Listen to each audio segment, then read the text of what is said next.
Well, good morning, everybody. How are you? And welcome to another episode of the Chris and Amanda Show. My name is Chris Vaglio, and welcome. I am actually solo today. My beautiful and lovely co-host, Miss Amanda Sharp, is unable to join us today. So we hope that she feels better. She's a little under the weather today, but I decided, well, instead of not doing the show, I would just go live as we typically do here on Mondays at 8:15 a.m. And I'm going to actually do a solo show today. So what I'm going to be doing is I'm actually going to be sharing my top 10 list of hard rock and heavy metal records from 1983. And my really good friend, Victor Ruiz, who's a friend of the show, Victor and I did a podcast for many years called the Galaxy Geeks Podcast. And he also does, so he does his own show. He's got his live stream called Signals from Mars. And he also has his podcast, Mars Attacks, where he talks about hard rock, heavy metal music, all the new releases, what's going on. But in particular on his live stream, he does a lot of really cool stuff. And he does these episodes where he gets a lot of the Patreon listeners to create top 10 lists according to year. So he recently did a live stream of this on Friday. He had asked me to participate and create a list. I was unable to actually attend the live stream, but if you want to watch it, you can actually use the link in the show notes and video description below to watch that show. But I figured, well, even though I wasn't able to be on his show, I can still share my list. And so I'm going to go through my list. I'm going to talk a little bit about each record.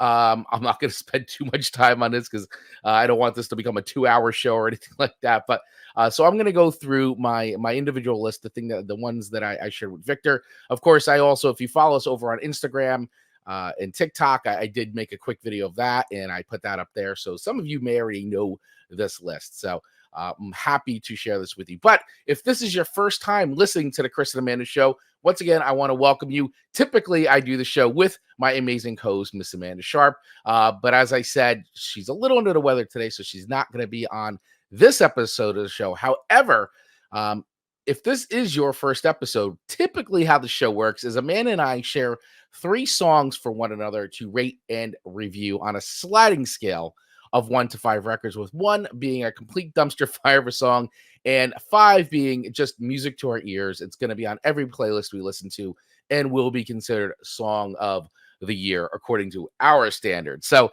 that is how the show typically works. So we have many episodes to listen to, including last week's episode. Our last episode was our 50th episode. We had a very special guest, Mr. Mark Ronick from Ironic Media was on, and he actually shared some songs with us that we gave some reviews and ratings to, as well as he brought some really great clips. So if you missed that show, please just go back one and you'll be able to watch it. So, or listen to it. So that's the other thing too, is that you can also watch and listen to the show on YouTube. All episodes are there of the video version. But if you're listening to the audio version of this, well, then we are available anywhere you get podcasts. And one thing that I would love to ask you all right now, if you're listening to the audio version of the show, is to please hit that follow or subscribe button wherever you're listening to it, especially on Apple Podcasts or Spotify, because believe it or not, it does help the show grow. It helps others discover the show, and hopefully they will have as much fun listening to it as we have doing the show for you each and every week. And yes, if you are watching on YouTube, then I would ask that you hit that subscribe button and the little bell so that way you get notified every single time we drop a new episode of the show, which is weekly. And we also will cut highlights of the show as well and put those up too. So with all that out of the way, let's get into the list. And as usual, we do the show live. So if you are listening or watching live, mostly watching, we're on Facebook, we're on Twitch. And so you can feel free to leave a comment or review or whatever as we go along here. That is all welcome. And we'll get into this. So let's go. Here is my first pick, starting with number 10. This was a record that I got into. Actually, I discovered this record through my uncle. So let's just go back to 1983 real quick. So 1983, I was a tender wee age. of seven. And I had this time, if I can remember, I was definitely way into Kiss. I was listening to Van Halen. I was listening to a ton of Led Zeppelin, Doors. So a lot of the music that my parents had raised me on, which was a lot of classic rock. I wasn't like the metalhead yet. I hadn't discovered a ton of the bands at that moment. Like I said, the heaviest I was probably listening to at this point, at this age, was definitely a lot of Van Halen and a lot of Kiss. And then it wouldn't be till a little bit later on, as I got a little older, say like getting into like eighth grade, seventh, eighth grade, which is when I started getting into a lot heavier stuff. And that's when, my whole world, I felt like, opened up. So a lot of the releases I'm going to be talking about were a lot of releases that I actually went back and discovered and found. But this one in particular was something that I had grown up with. I remember when it did come out, I thought this was such a cool live record. So this is one of the live records that actually make my top 10 list. And that record is Pat Benatar's Live from Earth. And I just think that this is such an incredible live record. It really captures Pat Benatar and Neil Giraldo like at like some of that, like just the height of rocking and rolling. And if you've not heard this record, you really need to check this out, especially if you're into Pat Benatar. She is still a powerhouse of a voice, very important musician and artist in the world of rock. And her husband, Neil Giraldo, are just an amazing combination together. Neil Giraldo is such a criminally underrated guitar player and songwriter.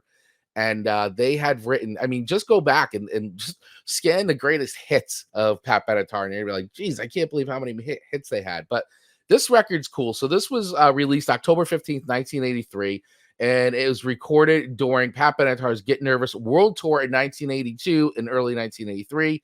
It contained 2 studio tracks, if everybody remembers. Love is a Battlefield, right? Everybody remembers that song, if you remember from back in the MTV days. And Lipstick Lies. Both were, of course, produced by Neil Giraldo. The album peaked at number 13 on Billboard 200 albums chart and shipped more than 1 million copies. As I just said, Love is a Battlefield was an international hit and got Pat Benatar her 4th consecutive Grammy Award for Best Female Rock Performance in 1984. And if anybody even remembers, way back in the day, and on HBO, they actually filmed a concert from the same tour. It was filmed for HBO and was released on VHS in 1985. Was called In Concert. So it was a little different and expanded title track listing, but the footage was re-released. So if you have a chance to see that anywhere, I'm sure you can find it. I definitely highly recommend watching it. The track listing on this record is really cool. I mean, it's everything you'd want to hear from Pat Benatar. So Fire and Ice, Looking for a Stranger, I Want Out, We Live for Love, Hell is for Children, scorching live version on this record. Absolutely love it. Hit Me With Your Best Shot, Promises in the Dark, which to this day is still one of the best live recordings. I mean, you can hear Neil Giraldo count down in the middle when they take that. I absolutely love it. Gives me goosebumps every time. Heartbreaker, Love is a Battlefield, and Lipstick Lies. Promises in the Dark is just an amazing version here. Heartbreaker, just so good. So anyway, I could go on and on. I've got a lot of records to get to, but this makes the number 10 entry in my top 10 list. Pat Benatar's Live from Earth. Check it out. So before we move on, I thought it was also be interesting to talk about what were the hit movies going on in 1983 at this time, right? There were some hit movies, and I remember going to see a lot of these in the theater back in the day, and then eventually some of them got released on HBO. But so here was the top 10 highest grossing films of 1983. All right, number 1, I think it's no surprise, Return of the Jedi with $475 million, 475 plus $million. Number 2 on this list is Octopussy, which is the James Bond, Roger Moore era of James Bond, by the way. Octopussy, Never Say Never Again, Terms of Endearment, Flashdance, Trading Places, which I just watched again recently. It's just such a phenomenal film. Superman 3, starring Richard Pryor, I might add. So that movie does not hold up. I'm just gonna say right. Superman 3 does not hold up. If you haven't gone back and watched it. War Games, which is, I think, every kid after you watched War Games got a modem. I love War Games. Great film. Sudden Impact and Staying Alive. So these were the top 10 highest grossing films of 1983. So if anybody was going to the movies in 1983, I bet you saw some of these, especially Return of the Jedi. So that's the most important one on this list. So let's continue on here. My number 9 entry on my top 10 hard rock and heavy metal list for 1983 is Slayer. That's right. Slayer, Show No Mercy. And I once again, I'm gonna preface this with saying I'm not gonna pretend here. A lot of these bands, as I said, I went back and discovered as I got into them. I was definitely not listening to Slayer in 1983. I was a little young, hadn't discovered Slayer yet. I don't think I really discovered Slayer, like I said, until like 8th grade is when, or even freshman year of high school is when I really got into Slayer. But Show No Mercy is a great debut. Much different sounding from what Slayer would become. Rain of Blood, South of Heaven, all those. This is a much more raw, much more thrash version of Slayer. Even I would say, even dare to say, slightly more punkier version of Slayer. Released December 3rd, 1983. And recorded in November 1983. So they literally recorded this and slammed this out. Recorded at Track Record Studios in Los Angeles, California. Released on Metal Blade Records. This is the debut record, the debut studio record from Slayer. And this was Brian Slagle had signed the band to Metal Blade after watching them perform the song Phantom of the Opera by the one and only Iron Maiden. The band self-financed their full-length debut, combining Tom Araya, who was employed at the time as a respiratory therapist, and borrowing money from Kerry King's father. They toured extensively promoting this record, and the band brought close friends and family members along on a trip to go backstage with lighting and sound. Even though this record, the sound quality is a little rough, I'm not going to lie, but it's classic, and I think it's very timely for 1983, especially underground music that was thrash metal at that time. It became actually one of Metal Blade's highest selling records. And, there are now Slayer classics staples that they, that when they played, you would still hear a lot of these songs, Die by the Sword, The Antichrist, and Black Magic.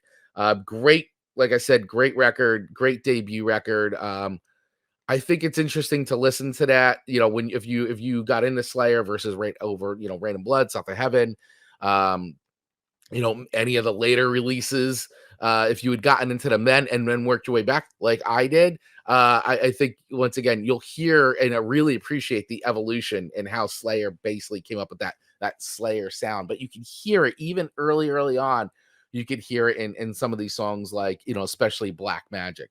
So if you're into Slayer and you like that thrash metal, I highly recommend going back and checking out the very beginnings of Slayer with Show No Mercy. And that's another reason why, I put this on number 9, because it's also, to me, it's an important release. It's the band's first release, the world's first introduction into Slayer, and then obviously hearing the evolution. So I think it's definitely deserves an entry on what I said, once again, is the top 10 hard rock and metal lists for 1983.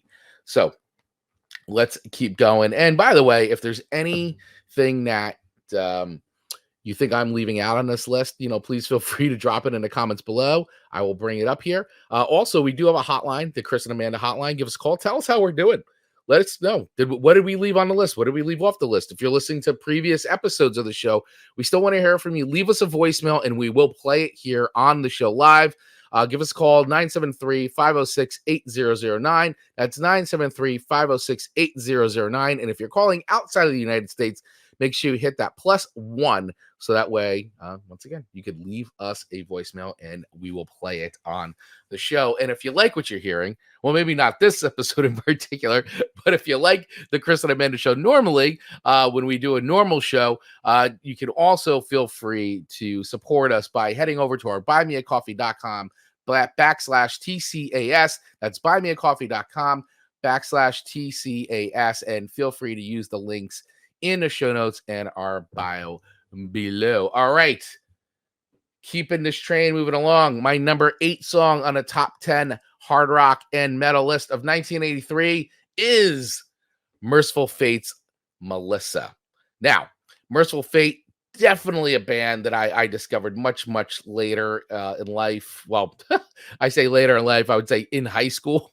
So they definitely more in my later years of high school. And actually, King Diamond was my actually entry point into Merciful Fate. I had heard King Diamond's Them record, and I just was blown away. I'd always known about King Diamond, especially reading the old rock and metal magazines from back in the day, like Rip, and and even like you'd see him featured in like a Cream magazine or a Hit Parader, and you always see like the imagery, and he's got the paint and love it with the top hat, and there's just great theatrical imagery.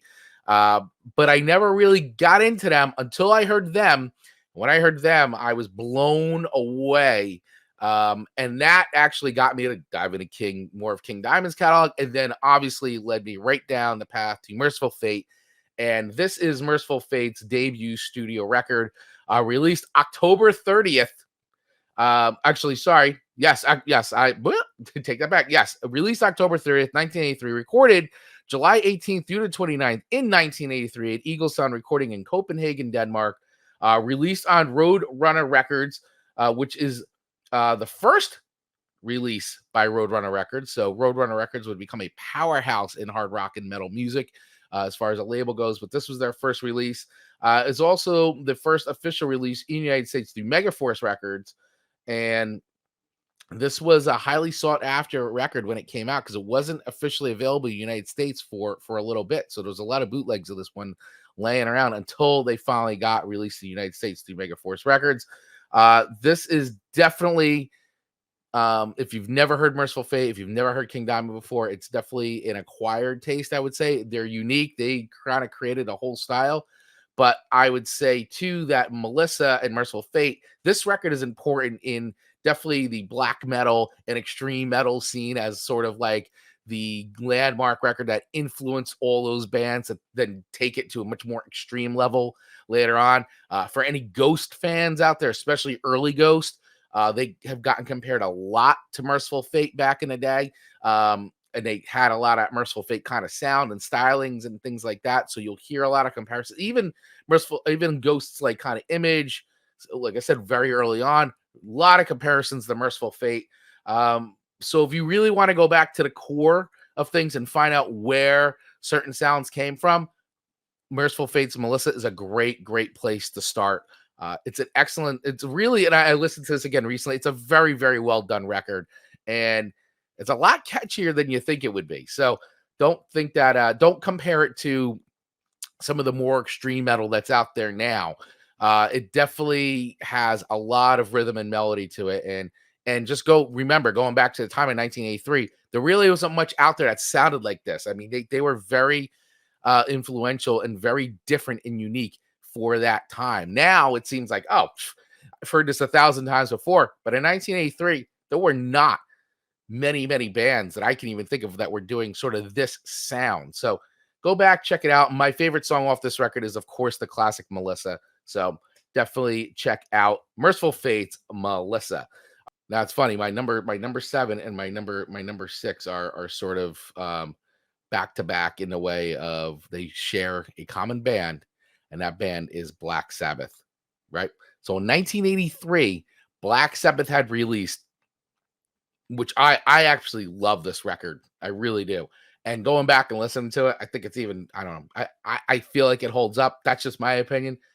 But the Black Sabbath record, Born Again, featuring Ian Gillan from Deep Purple. And this is the only record released with Ian Gillan on vocals. This was released August 7th of 1983, recorded May of 1983. Isn't it amazing, right? When you think about it, like nowadays when bands are doing records, it takes them like 1-2 years to record a record before it gets released. Like a lot of the bands we're talking about, like these records were like recorded like a couple of months before, and in some cases a month before, and they were released. So this record, recorded in 1983, May 1983, released August 7th, 1983. It is the 11th studio record from Black Sabbath. And this, as I said, is the only album that features Ian Gillan on vocals. It was also in some trivia here, it was also the last Black Sabbath record for 9 years to feature original bassist Geezer Butler and the last to feature original drummer Bill Ward, though Bill Ward did record a studio track with the band 15 years later on their 1998 record live album Reunion. I know that this record does, and it did have a lot of mixed reviews back in the day, but it was a really big success. It was actually a really good commercial success in 1983. It reached number 4 on the UK charts. So even though Black Sabbath no longer with Ozzy, and still sort of still a good part of the original band, this would be it though for that. And so they did have some good commercial success with this record. It also hit the top 40 in the United States, and which I thought was cool. So this was something that I did see that in 2021. Tony Iommi. So if you don't know who Tony Iommi is, he's also the founding member and the guitarist of Black Sabbath. He actually had confirmed that the long lost original master tapes of the albums had finally been located, and that he was considering remixing the album for a future re-release. So I'm hoping that actually happens. And this was actually too. So turning the clock back even more, after Ozzy had left or was fired, they had gotten Ronnie James Dio to be the vocalist, and Dio was on 2 records, and then he was out. So after he was out, this was sort of that in-between record that they put together. They wanted to keep going, and they recruited Ian Gillan to record once again this one record. My favorite song off this record is it's the first song. It's called Trashed. It's great. It is such a banger. Turn it up. But if you haven't explored a lot of Black Sabbath's catalog, post Ozzy or even post Dio, I highly recommend giving Born Again a try. It's a little bit different, right? Because Ian Gillan, you think Ian Gillan, Deep Purple, and how would he work in Black Sabbath? Well, you definitely get to hear it, and I think this is a really cool record. And on top of that, I do feel like it holds up. It might be an unpopular opinion, but I feel like it holds up. So moving along, now here's the next entry. So we did Black Sabbath. So of course, what does that mean? Well, we've got Ozzy Osbourne, number 6 on my list of hard rock hard rock and metal records top 10 list, 1983, and Bark at the Moon. Definitely a record for Ozzy that was coming off of the heels of the untimely passing of Randy Rhoads, who, of course, we all know at this point passed away in an airplane accident while the band was on tour during the Blizzard of Oz. Died of a madman. Just horrible tragedy. Ozzy had a huge comeback off of those 2 records.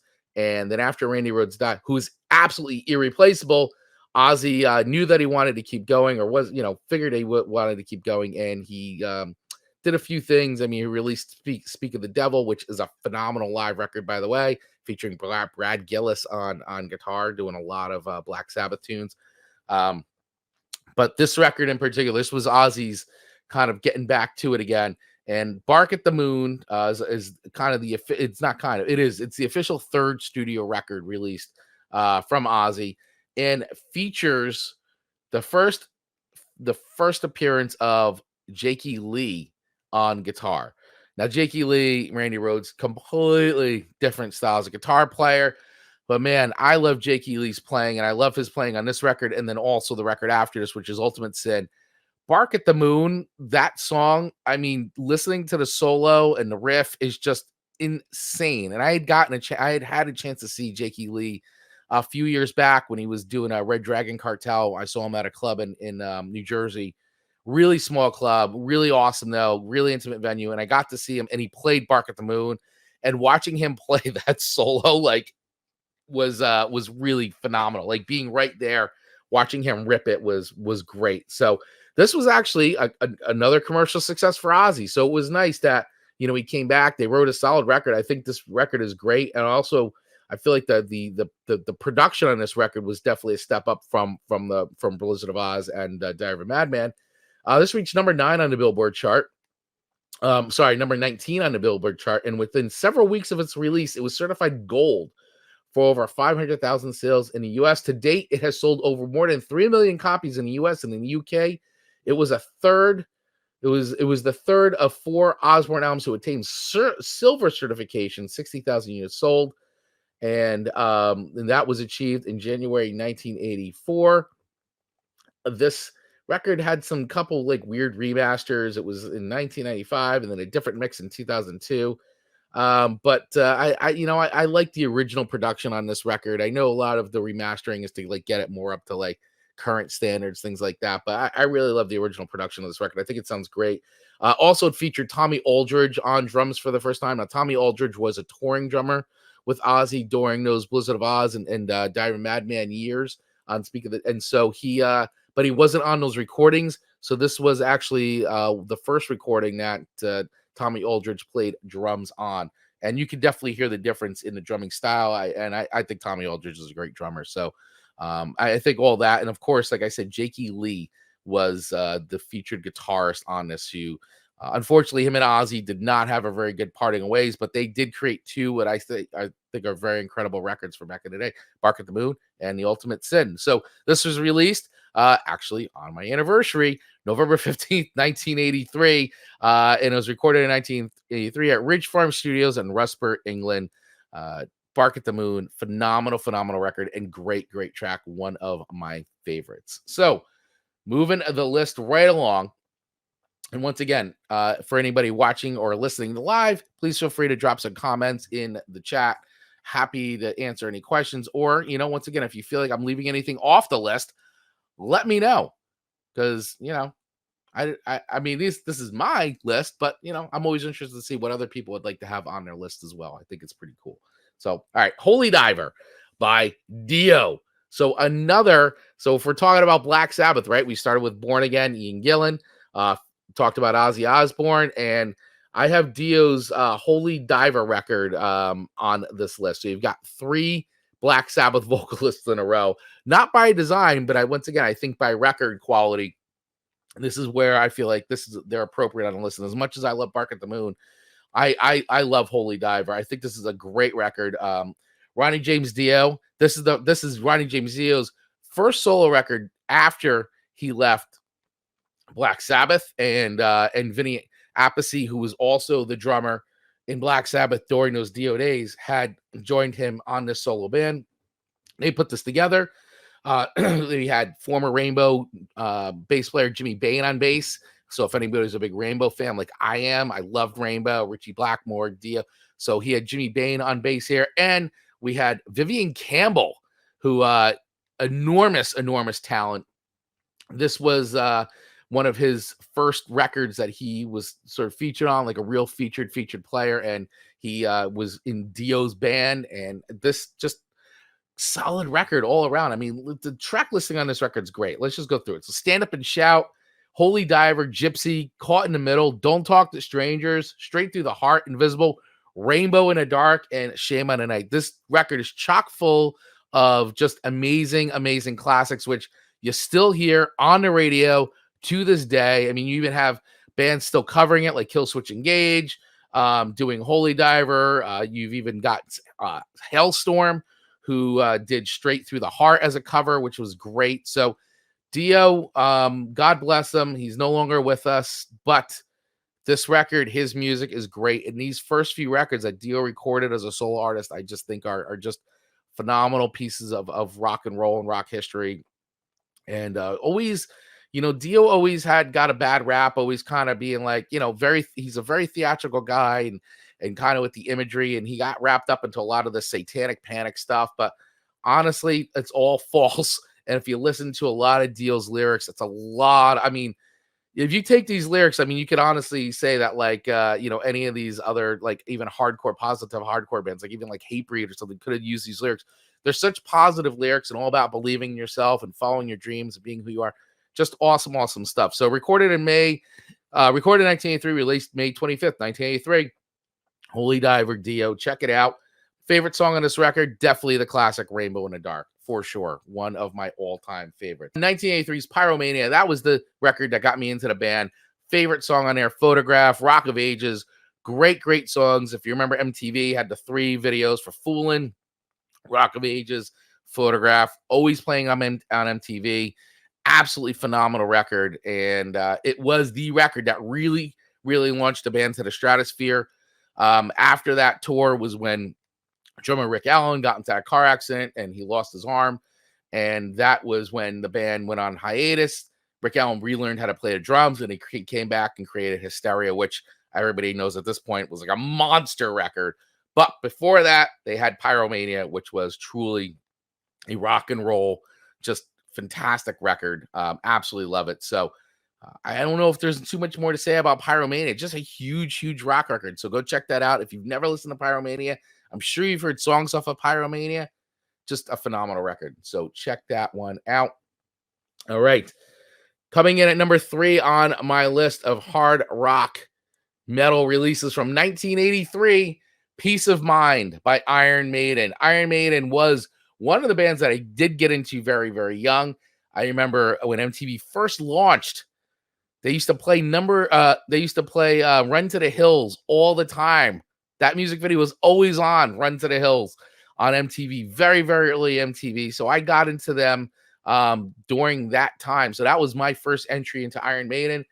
They released this masterpiece in my eyes, May 16th, 1983, Peace of Mind. It's the it's the 4th studio record by Iron Maiden. And it was actually the first one to feature the amazing drummer Nico McBrain on drums, who had recently left the band Trust. And he's been with Iron Maiden ever since. And, you got to love watching Nico. And you could actually hear the change in drumming and everything when this record came out. So this is just so many classics on this record. Where Eagles Dare, Revelations, Flight of Icarus, Die With Your Boots On, The Trooper, Still Life. Quest for Fire is a really funny song. If you go back and re-listen to it, it's very good. Sun and Steel into Tame a Land. Great, great record. Where Eagles Dare, an amazing opener to a record. One of to me, if you're going to talk about album openers, phenomenal album opener. But my favorite on here, and I think everybody's favorite if you're an Iron Maiden fan, is The Trooper. That riff, that is perfection. So released in 1983, Iron Maiden's Peace of Mind. All right. My number 2, we're getting into the end here. My number 2 hard rock and heavy metal record of all time is Motley Crue's Shout at the Devil. Shout at the Devil. Just another great, great record. Going back and listening to this record, and actually I'm going to say this, maybe an unpopular opinion, I don't know, but my 2 favorite Motley Crue records are definitely the first Motley Crue record. Love that record. Too Fast for Love, great, great record, great debut record, so solid. Every song hits hard. And Shout at the Devil. I think these are 2 of the band's 2 best releases. I know Dr. Feelgood, and I love Dr. Feelgood. Don't get me wrong. Huge, huge commercial success for Dr. Feelgood, but the band laid it down. And I honestly, these first 2 records really they came out, they destroyed. And I remember, going back, Livewire, which was off the first record. They used to play it on MTV all the time. But then they started playing these other music videos. So they used to have a video for Shout at the Devil. Looks That Kill and Too Young to Fall in Love. Those were big MTV music videos back in the day. They used to play them all the time. And this was just such a huge success for this. This really helped launch the band. So this was released September 26, 1983, and it really was a breakthrough record for them and established them as basically a headlining act. I mean, they got really big, and and obviously, listen, Talking in the Boys Room, Home Sweet Home, those songs really pushed them even further. But this record was the one that really set them apart. And those singles, Looks That Kill and Too Young to Fall in Love, are great. This sold 200,000 copies in its first 2 weeks of release.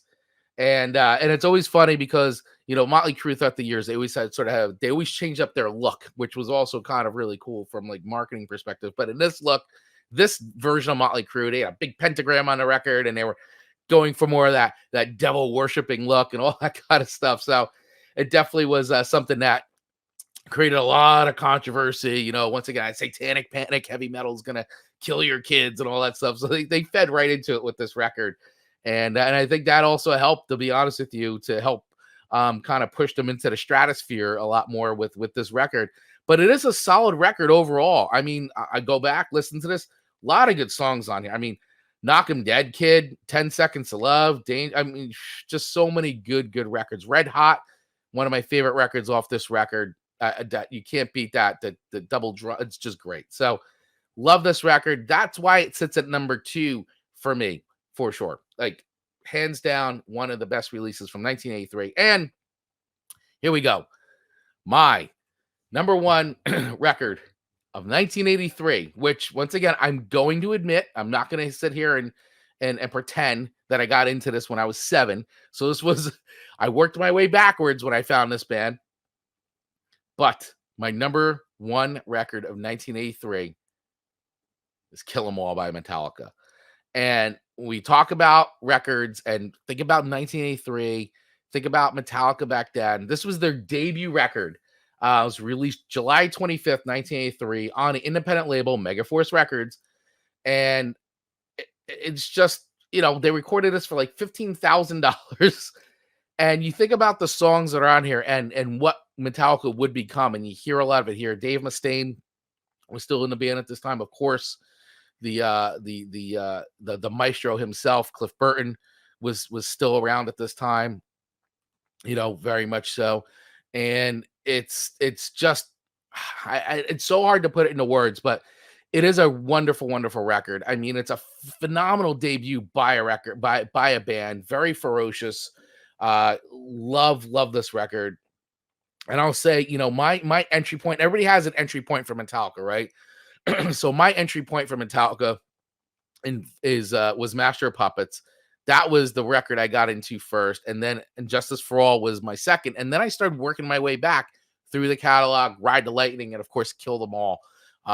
And Kill Them All, you hear the songs, it's just great. I mean, the opening of this record, Hit the Lights, phenomenal. The Four Horsemen, Motor Breath, Jump into Fire. You've got the Cliff Burton Anesthesia, Pulling Teeth. Just go back and listen to that. It's just sick bass work. Whiplash, Phantom Lord, No Remorse, Seek and Destroy, and Metal Militia. Plus, you had the bonus tracks on the 1988 re-release, the reissue, with Am I Evil and Blitzkrieg. And they even had some more digital tracks when it was released digitally. They had some more bonus tracks. So you get Four Horsemen and Whiplash live. Man, it's just, there's so much about this record, and I could go on. I could probably just do a whole episode on this record on its own, but we're not doing that. We're just talking lists today. So basically, I gotta say, if you haven't listened to Metallica's back catalog in a long time, go back to the beginning, start with Kill 'Em All, and even Hit the Lights. Like, when you hear that, like, it is ferocious. So do you have a question in chat here? Chris Weingart asking the impossible question: what's your favorite song on Kill 'Em All? And that is an impossible question, Chris. It's really hard. But I'm gonna go with, I mean, everybody likes Seek and Destroy, great song for it. I mean, this is like unreal. But I'm gonna go with, I've been recently, because I've been in kind of the mood, Hit the Lights. I love it. Great album opener. Hits you right between the teeth. Love it. So that's gonna be my number 1, and that's my favorite song off Kill 'Em All. So that wraps it up, everybody. That is my top 10 hard rock and heavy metal releases for the year 1983. I hope you guys enjoyed me doing the solo show. It's definitely weird for me doing a solo show. I'm so used to having Amanda as my co-host and doing the show with her. But, like I said, I didn't want to a show to go by. I hope, Amanda, you feel better very soon. And we will be back with another Chris and Amanda show in 2 weeks. Next week is the Labor Day holiday here in the United States. So we'll be taking that Monday off. So there won't be a live show. But of course, you can listen to any of the past episodes of the Chris and Amanda show anywhere you get podcasts. Plus, you can watch all the videos on YouTube, full episodes and highlights from each of the episode. As I said before at the top, please hit that like, follow, and subscribe button if you are watching on YouTube. And if you're listening on Apple Podcasts or Spotify or anywhere you get podcasts, please hit that follow and subscribe button, because it does help the show get recognized, helps it get followed, helps it get discovered. And yes, Chris, I agree. There is no wrong answer. And motor breath. Yes. Excellent. Great pick. All right, everybody. Thank you all so much for hanging out with me today as I do a solo show of the Chris and Amanda Show. We will see you next week or next time, and we'll be back, Chris and Amanda, full force with some new songs to rate and review. And we look forward to seeing you. Have a great rest of the week, everybody. Thanks for watching.